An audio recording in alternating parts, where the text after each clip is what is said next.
এগুলো দিয়ে টক, তারপরে শুক্তো খুব ভালো হয়। ওগুলো সেই বড় শশা? হ্যাঁ। অনেকেই তো এগুলো ফেলে দিয়ে থাকে, তাই না? হ্যাঁ। যে মা শশা কাটছে, চলো শশা দিয়ে কী হয় তোমাদেরকে দেখাবো। তো চলো তোমাদেরকে দেখায়। মা প্রথমে তেঁতুল জলটা এখানে আগে থাকতে গুলে রাখছে, একটু আগে থাকতে গুলে রাখলে কি পরের সুবিধা হয়।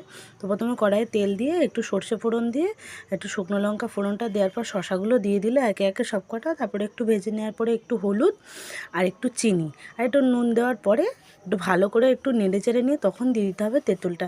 তোমরা ইচ্ছা করলে চিনিটা নিজেদের মতো একটু বাড়িয়েই নিতে পারো, তবে একটু টকটক খেতে বেশি ভালো লাগে আর কি।